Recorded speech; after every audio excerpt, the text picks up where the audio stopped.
The other category is the category of the man God.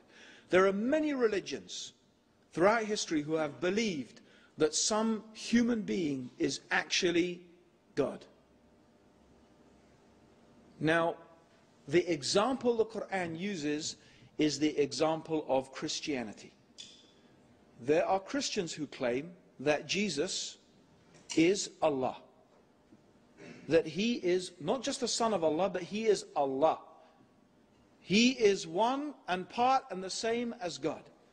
And the Quran appeals to such beautiful, commonsensical things. The Quran says, didn't Jesus and his mother, because some people also worship Mary, and there were some Christians who used to believe also Mary was God. Even Catholics say that Mary is the mother of God.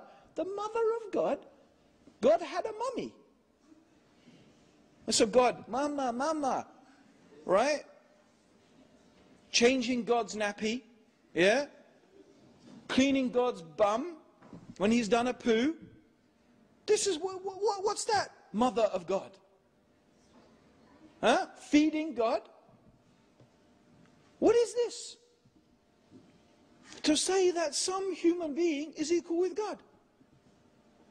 Didn't he walk on the earth and breathe air and eat food, and they went to the marketplace? You know, they needed to buy things. They went to the marketplace. See how Allah makes things clear.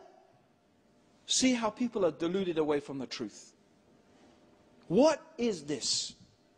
Allah asks us in the Quran, if God wanted to destroy Jesus and Mary and everything in the whole earth, who could stop him? Of course, no one. That means that Allah has power over Jesus and Mary. If God has power over them and they are under the authority of God, they can't be the same as God. They can't be. And what does that mean anyway? To say that something is man and God at the same time. It's an impossibility to say that something, by definition, God is infinite, self-sufficient, and eternal. Human beings, by definition, are temporary, mortal, and needy. How can something be eternal and temporary both at the same time? How can something be self-sufficient and needy both at the same time? How can something be eternal and finite both at the same time?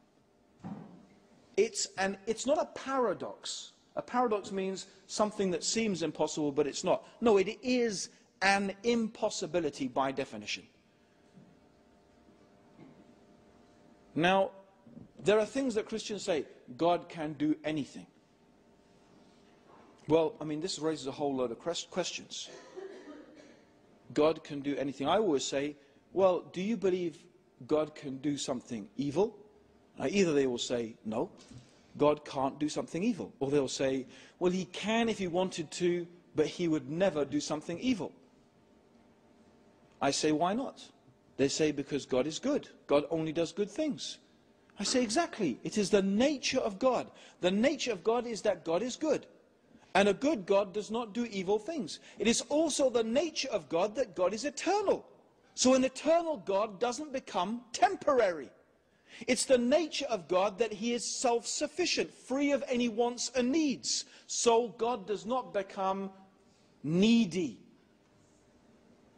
Because that contradicts the nature of God. It's that simple. Doesn't that make sense? Isn't that just common sense?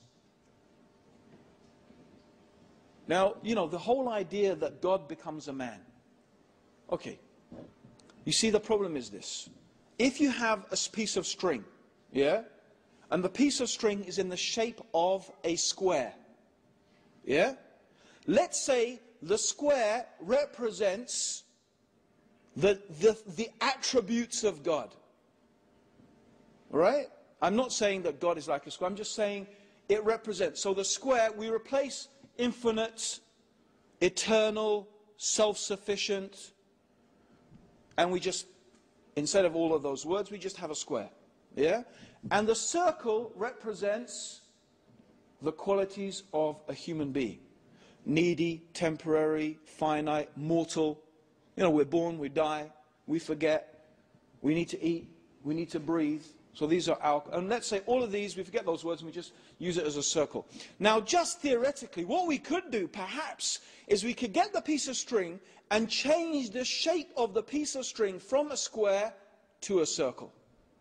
So perhaps you could make the square into a circle, and you could make the circle into a square. But what you can't do is make the square into a circle and it's still a square at the same time. Right? Something can't be blue and red and still be blue. You can't make blue red and it's still blue. The circle can't be made a square and still be a circle. But that's what they're trying to say. God became a man but was still God. Doesn't make any sense. It's an impossibility. And wait a minute. These Christians are telling everybody in the world that you're going to go to hell forever if you don't believe something impossible. God is telling us, according to their religion, if we don't believe something absolutely impossible, you'll go to hell forever. So I have to believe something impossible without any proof, because by definition, you can never prove an impossibility. How can you prove something impossible? You can't. So I have to believe something impossible without proof. It's simple. I'll tell you something. And this is what I always say to every Christian. I say, you're telling me that on the day of judgment, I stand in front of God, and God says to me, why didn't you believe that I became a man? I will say, how could I believe that you, Allah, the eternal, self-sufficient creator of the heavens and the earth, was a temporary, mortal, needy man? How could I believe such a thing? You are far above that. If God then puts me in hell forever, I will never feel for one moment of eternity that God has treated me fairly or justly. But if a Christian is asked by God, how could you say that I was equal, that this human being was me? This human being that ate my food, this human being that breathed my air, this human that depended upon me for his entire existence. You're saying that this human being was equal to me? If that person goes to hell forever, they will know that they deserve to be there. They will know it. That's justice.